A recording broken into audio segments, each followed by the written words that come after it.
See, they make Charlie your father, Biff. You can't do that, can you? I am not saying he's a great man. Willie Loman never earned a lot of money. His name was never in the paper. He's not the finest character that ever lived. But he's a human being. And a terrible thing is happening to him.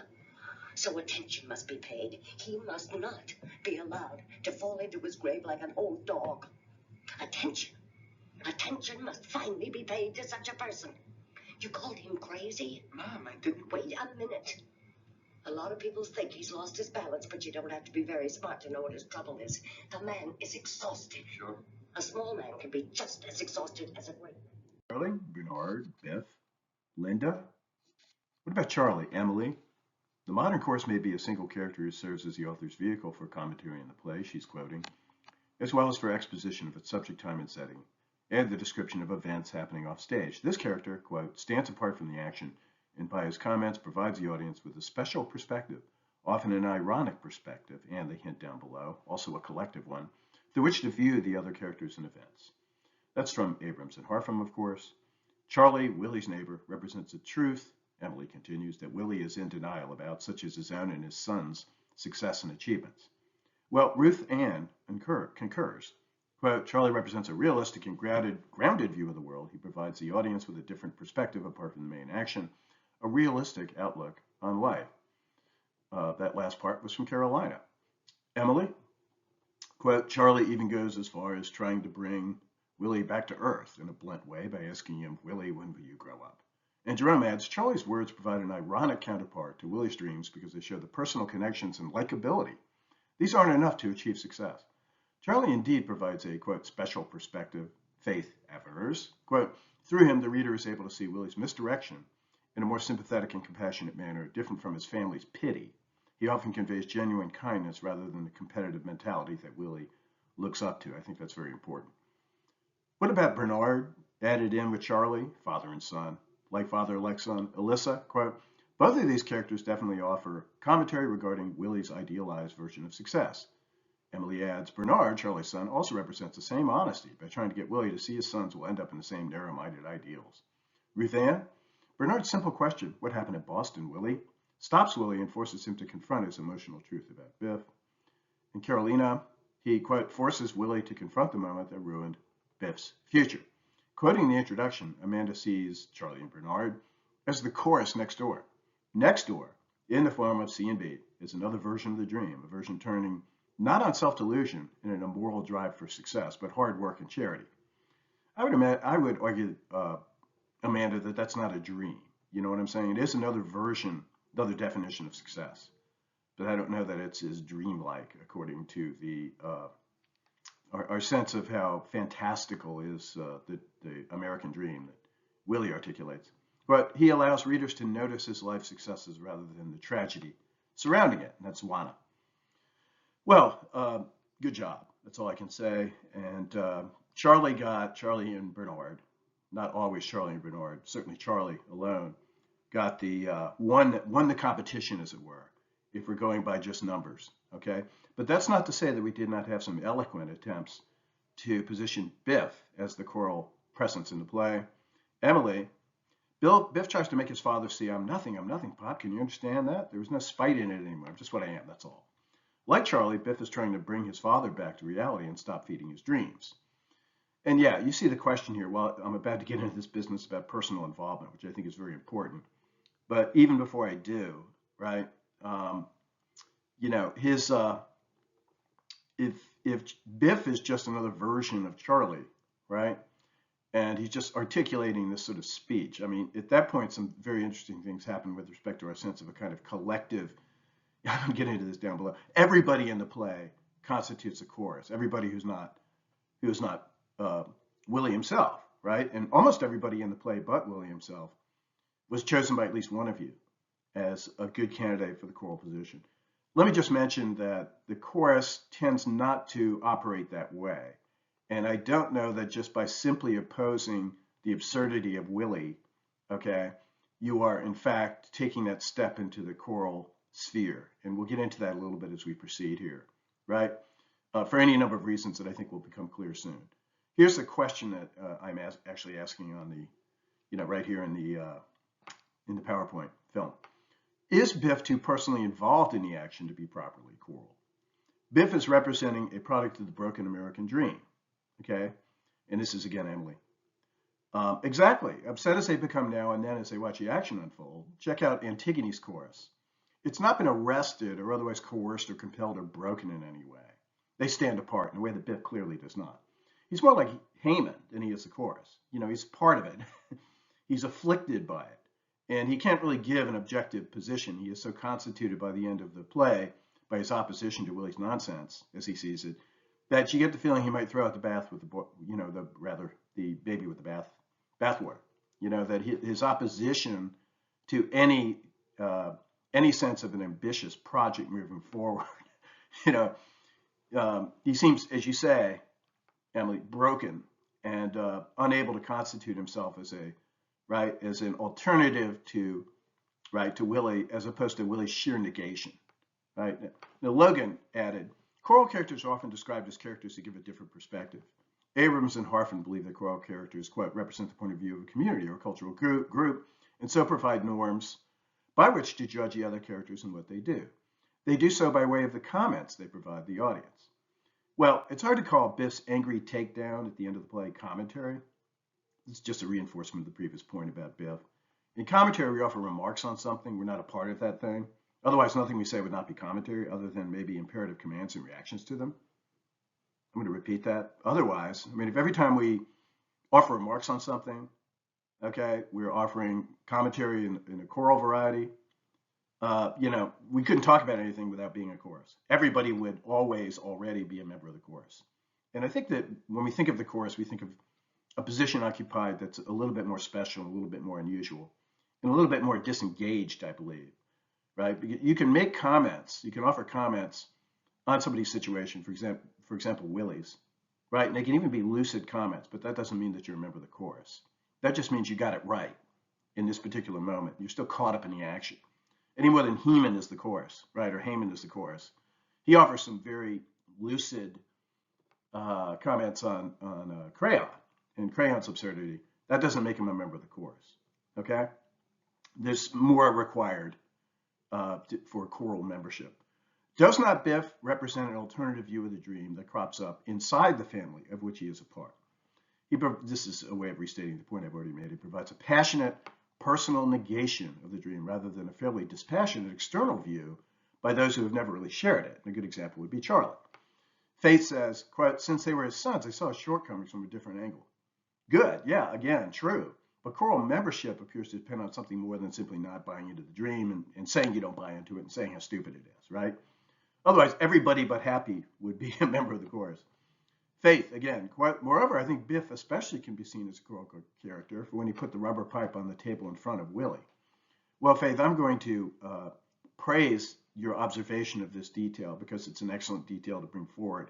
However, I think that by performing such an act, Biff becomes one of the actors. He's part of the action. He's someone engaged in the play's action, and he's not anyone who stands apart, offering a mere view of it. Contrast Charlie, again, who indeed stands apart. Truly, he does not act. He gets nothing done. Do you know that he can't even persuade Willie to take his money? Okay, well, good stuff there on Biff as well as good stuff on Charlie. What about Linda? Juana argues, as Abrams Harfin mentioned during the Elizabethan era, the chorus or choral character was, quote, applied also to a single person who spoke the prologue and epilogue to a play. This is the old Elizabethan, Shakespearean era plays where you had this character who would come out who was called prologue sometimes chorus.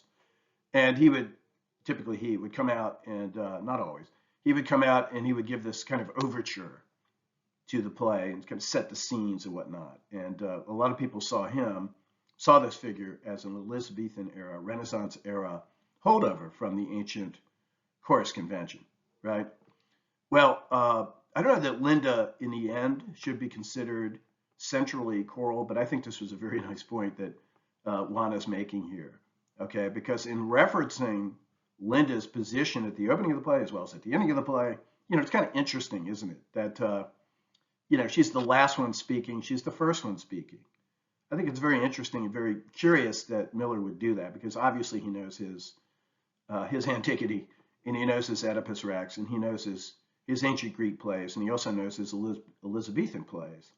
And so it's kind of hard to believe that he just did that accidentally. So I think Juana's onto something here, which I think is very interesting. But I also think that, and this is, I believe, been borne out, what I'm about to say, by what a number of you did, which was you mentioned several people as possible choral figures. I told you I'd be getting into this. You know, it is interesting to think of a kind of fractured modern choral presence, where we have Linda performing certain choral acts, and then we have other characters stepping in now and then to perform these acts. Now, once again, I think by the same criteria that would disallow or disqualify Biff and Happy, Biff especially, of course, because Happy goes with it, right? Biff is a good example of the chorus. I think Linda could be disqualified as well because she's just too caught up in everything. You know what I'm saying? And after all, she does things in the play. And therefore, she just doesn't seem to have enough distance to be able to serve that role. She can say some things here and there, and she can sound choral, but then you see her getting sucked in, which is sort of interesting. And I'll get into that here in the next few plates, how what we might have in this play is a modification, a very complex and interesting innovation upon these traditional choral rules and conventions. Anyway, another character who was brought forward by some, Ben. Here's what Alyssa had to say. Ben, quote, comments on action, represents a larger idea, and reinforces the play's morals and themes. Ben can be seen appearing in his brother Willie's flashbacks and hallucinations throughout the play and provides him with advice. Again, good, but does not Ben represent, as you say, something in Willie, right? Being a figment of Willie's imagination, does he truly stand apart? It's very difficult to see him as such. That he doesn't have that choral distance that we expect. And as I say down below, wait until I get to it. He lacks something else as well. The larger idea he represents and advocates. Oh, here's the second point. That's Willie's own idea on steroids. Really, it's a restatement of the first point. He's just Willie. He's just an idea in Willie's head. That Willie is given this flesh and associated with his brother, and whom he sees as a success, even though he's gone. He's probably dead, right? So it's really difficult in reality to see Ben as embodying this ideal of success, where there's every reason to think that he perished out there attempting to realize his American dream. But here's the point, is that you don't, again, see that independence in which Ben can be depended on to offer a sort of community commentary on what's going on in the play. And he just shows up a couple of times and makes a couple of comments about the dream and about Ben, or about Willie and what Willie's planning and whatnot. It just seems to lack that, right, that independence that we expect, as well as I think I'm going to say here in a little while, probably on the next panel, that he doesn't have, not there long enough. He doesn't hang around enough, a little bit like, this is a little bit what we have in the case of, the woman who, I don't want to see her as a prostitute, but Willie's affair partner, right, is just not in the play long enough to really qualify. Ruth Ann adds, Miller shows Ben as a reflection of the era's obsession with wealth and opportunity. See, that's that larger idea, which is Willie's own idea. And a success story is a dangerous allure of an unattainable dream. He serves as a symbolic figure, which I thought was a very interesting phrase, offers Ruth Ann. And I believe you're right about that. And I believe that also is disqualifying. Choral members interpret, not always accurately, symbols. They don't constitute them themselves, okay? And in Ben's radical individualism, as well as in his, purely imaginary and symbolic status in the play, he also fails to represent, not only any reality, but also any community, right? Here's another way in which it's very difficult to see Ben as a choral figure, right? He doesn't seem to stand for, right, that special perspective. His perspective is so special, that it's lost all connection to any kind of a common idea. It's an embodiment of just the craziest kind of fantasies of Willie, just kind of rolled up into a ball. And I think that disqualifies him finally for choral membership. The chorus doesn't always get things right, but you can always see where they're coming from. And you can see them like wandering around trying to figure something out. Ben doesn't have that sort of intellectual mobility about him. He's just this pure embodiment of the worst conceivable incarnation of the dream. So anyway, good job on a complex play, but we're not done with it. Keep going.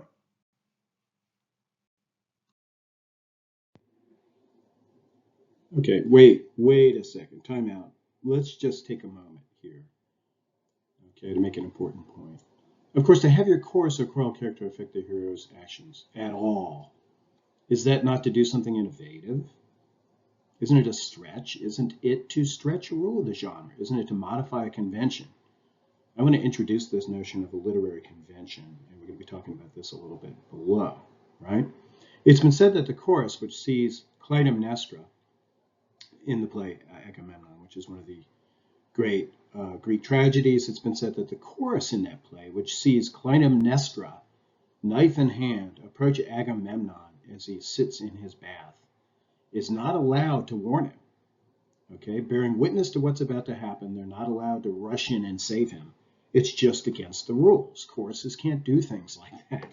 Okay, they can't be involved. It's not a matter of their simply not being involved. It goes against the convention, the literary, as it were, kind of unspoken agreement and expectation, okay, of authors who write in these particular genres. But think about what happens when we get more modern, right? And you get the feeling that a lot of these old genres, they're not being scrapped. They're being, in various ways, investigated and modified and kind of exploited is maybe the best word for them, right? What do we have, for example, in trifles? I want you to think about this. Imagine that the two women, you remember them, Mrs. Hale and Mrs. Peters, a chorus of two. Imagine them as the chorus of that play. That was originally going to be one of your items. Well, for whatever reason. A chorus of two uniting in the end to save a small t tragic heroine, Mrs. Wright, simply, if I think quite devilishly, by resuming choral convention and refusing to intervene in the action. Kind of go back to being a chorus, right? Start out maybe as a chorus, nobody's paying much attention to them. They're offering community commentary.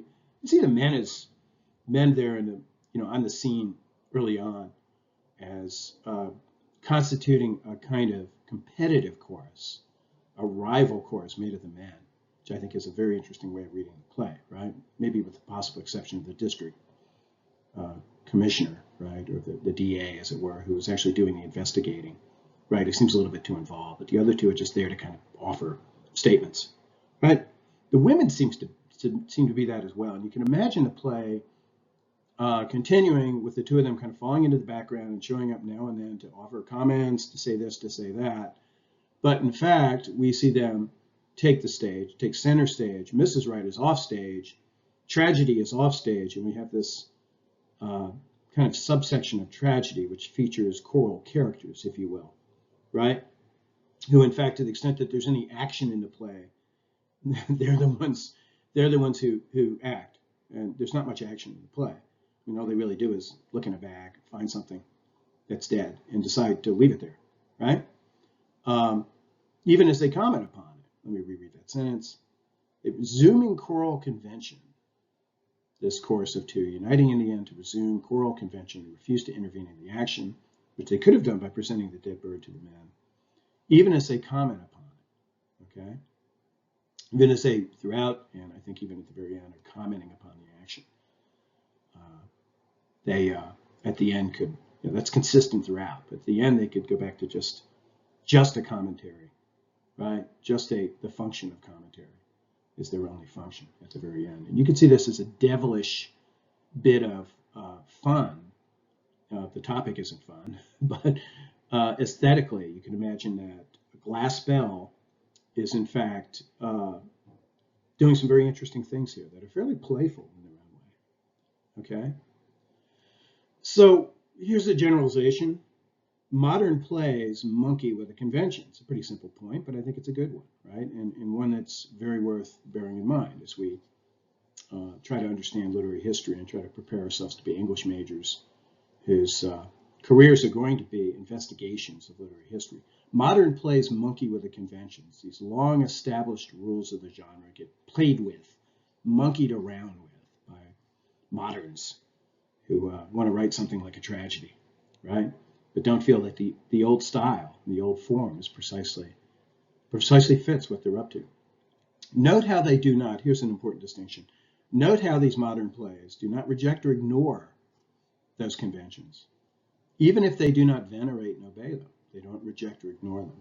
That's not the way to do it. That's not the way to get yourself taken seriously. It would appear when we look at literary history, you don't ignore, reject wholesale, right? You invoke and then transform. That seems to be the way to do it. And again, it speaks to the staying power of genre as much as it does to anything else, which was the whole point of our the last video, right? Was one of the big points of the last video was this remarkable staying power and stability of genre. At the same time, mutability of genre, the mutability and longevity of genre. Stability in some sort of essential core is stable, right, of these genres, even as they undergo this mutation. So they're still recognizable as tragedy or the tragic mode.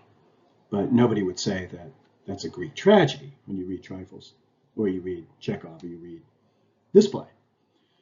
Just let me note in passing what's down here, and I hope it's legible, which is in accordance with that star up above just after the first sentence. The first sentence was, but of course to have your chorus or choral character affect the hero's actions at all is to do something innovative, right? Well, do note how some critics think that an evidently passive and at best reactive Greek chorus, such as we have in Antigone, is more active and evolved than we tend to recognize. You know, in other words, that fundamental premise of the inactivity of the chorus is something that some critics have called into question. Now, I don't feel that they have done so all that compellingly, but it's still a very interesting claim. Hawthorne, for example, notes how many critics have long recognized how the chorus in Greek tragedies may be clearly, quote, clearly and directly involved in the action by doing such things as arguing, supplicating, or deceiving. And Hawthorne goes on to say, look, even when they're silent, they're just standing there, they make a difference. They're in a sense involved in the action. Yeah, but others, you know, they'll retort such things, right? That line, doing such things as arguing, supplicating, or deceiving. Well, these things, aren't they to be distinguished from things like burying, issuing decrees, committing suicide, right?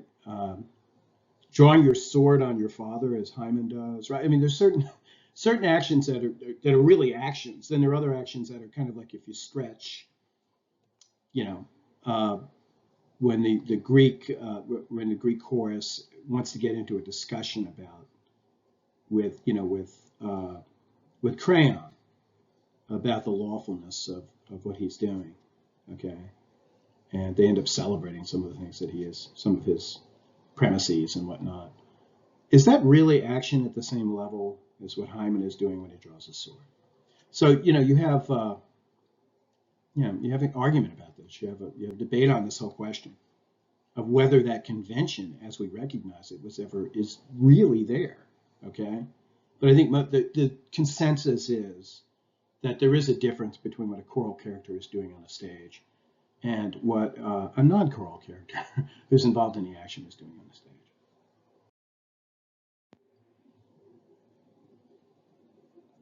For fans of Miss Frances and of Ben, perhaps, as candidates or nominees for the choral character, Barazzato and Catrombone might come to your assistance. They argue that choral groups assume different intra-dramatic, which means within the drama itself, identities according to the specific plots in which they partake. A similar attention to the choral intra-dramatic identity, which just means the identity taken up by the chorus in whatever drama he or she or it happens to be a part of, has provided a strong corrective against those interpreters who make too straightforward identifications between the tragic chorus and the civic collectivity, which is something we've been doing, right? That's what I was talking about before when I said I don't know about Miss Frances or I don't know about Ben, because what do they represent? Aren't they a bit elliptical and eccentric and a bit out there, as I said, a bit far out, right? Spatially, economically, socially. Arguing against such politicizing views of the tragic chorus, the famous Gold in 1996 convincingly maintains that tragic choruses quite often embody social groups that were perceived as marginal within Athenian 5th century society. So if you go back again, go back to the original convention as it was established by the Greeks, and you might find that there are, that there's a kind of range of possibility with respect to the relationship between the chorus and the community surrounding the action of the play, right? Now, in Antigone, there's no doubt about it. They are like elders. They're referred to as old men, you will recall. They're like the city fathers. They're like the guys at the barbershop, but probably if one of the guys at the barbershop is also mayor of the town, right? That's who they are in Antigone, and that's who they are in lots of Greek tragedies. Okay, but every now and then, as Gold argues, you get them representing something that's a little bit off, a little bit eccentric, a little bit out there, right? The chorus. And it's interesting. There isn't a one-to-one match between the chorus necessarily, even when you go back to the Greeks, in every tragedy between the chorus and the surrounding, fairly conventional-minded, okay, community. And I think that's really interesting to keep that open as a possibility here of, you know, for example, Miss Frances, whom you see here in a certain production of the play, being kind of romanced by Willie, and how would that scornful laugh, as some of you said, you know, might itself constitute a choral comment.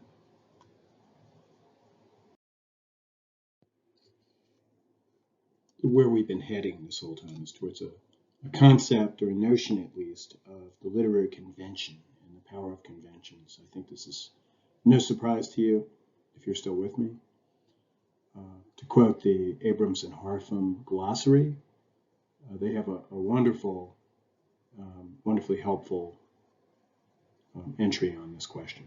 Quote, conventions are conspicuous features of subject matter, form, or technique that occur repeatedly in works of literature. Conventions, in a sense, may be recurrent types of character, choral character, turns of plot, reversal, reveal tragedy, forms of versification, the sonnet, or kinds of diction and style, iambic pentameter in poetry.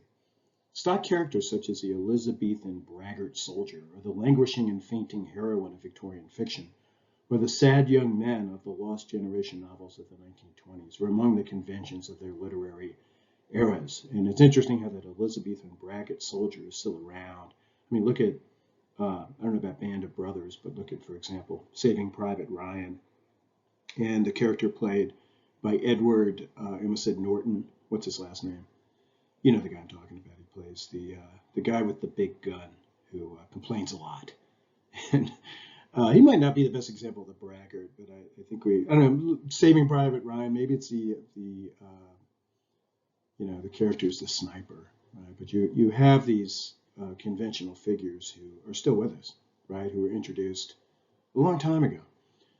To continue, the abrupt reform of the villain at the end of the last act was a common convention of melodrama. Euphuism, which is high and flowery language in prose, and the Petrarchan and metaphysical conceits in verse were conventional devices of style.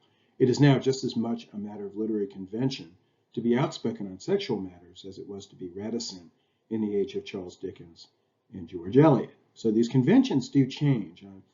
You know, it's over time, as we've seen, there's a kind of mutability of literary genre and a mutability of literary convention as well. But I think what's would have been a better note to end on here, it seems to me, would have been how stable they are over time, even though, of course, there are all kinds of innovations upon them and changes and mutations. It's remarkable how you can still find them from very earlier works. They don't just get scrapped every generation and we form a whole new set of them. It's not the way it works. Yeah, a final word on conventions.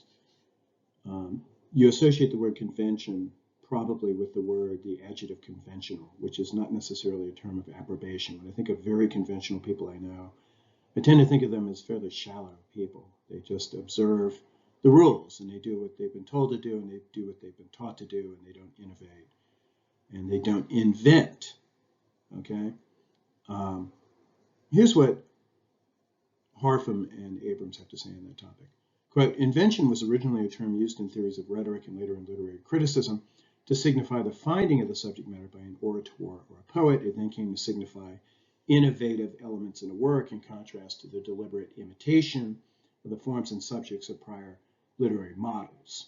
And you can see how that would work to the extent that you're imitative of forms and subjects of prior, rather literary models, you're being very conventional. At the present time, invention is often opposed to convention in sense 2 above, which is the sense that was quoted in the previous plate, to signify the inauguration by a writer of an unprecedented subject or theme or form or style, and the resulting work is said to possess originality. Who would not want to be thought an original, right? So does that mean you need to be very inventive, give yourself over to invention, and try to be as unconventional as possible. Try not to observe conventions. Try to reject all the conventions, right? Is that the way it works? Repeatedly in the history of literature, innovative writers such as John Donne, Walt Whitman, James Joyce, or Virginia Woolf rebel against reigning conventions of their time to produce highly original works, only to have their inventions imitated by other writers who thereby convert literary novelties into an additional set of literary conventions. And I think we've already seen some evidence of this when we're talking about genre, right? Where what looked to be this kind of mutation that was taking us pretty far outside of the province of recognizable tragedy ends up becoming this thing called, by way of its approach to comedy, this thing called tragicomedy, and has its own set of literary conventions that grow up in its own, what seemed to be a brand new and distinct field, that had nothing to do and scorned the whole notion of a convention, the whole notion of a genre, suddenly becomes a genre in its own right with its own set of conventions. Okay, and you even look at Joyce and Woolf and Whitman and Donne, and I think what you'll see is, yes, there's radical innovation, but at the same time, once again, their innovations are such that you can see the conventions that they're transforming and transmogrifying. Okay, you can see them. You can see the conventions there. It's not as though it's just written in a vacuum, as though there's been no history whatsoever. And here Harfam and Abrams go on to say something similar to what I just said. There's nothing either good or bad in the extent or obviousness of conformity to pre-existing conventions. All depends on the effectiveness of the use an individual writer makes of them. The pastoral elegy, for example, is one of the most conspicuously convention-bound of literary forms. Yet in Lycidas, John Milton achieved what, by wide critical agreement, ranks as one of the greatest lyrics in the language. He did this by employing the ancient pastoral rituals, but not just imitating them. He imitated them, and he transformed them and employed them with freshness, a kind of newness and novelty and power, so as to absorb an individual's death into the universal human experience and to add to his voice the resonance of earlier pastoral laments for a poet who died young. So he very much wanted his voice to be heard as a kind of echo, okay, for all its own pitch, its own novel, unique pitch and tone and timbre. He didn't want you to forget about the voices that went before, that were heard before in the tradition. He wanted to line up his voice as the latest instance of that kind of expression of voice, that kind of pitch and timbre in tenor, okay? And so, once again, I think it shows the extent to which literary innovation, literary innovation and tradition kind of split the difference between them, right? And you rarely see a literary innovation that really takes hold of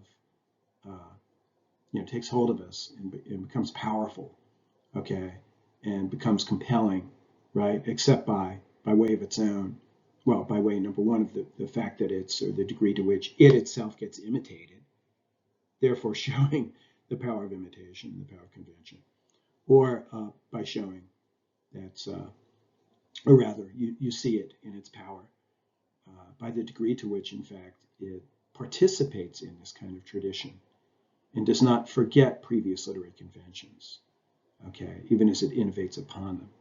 But in fact, the emphasis becomes or falls on that, upon them, right, upon the foundations that exist already. That's the way literary history tends to work.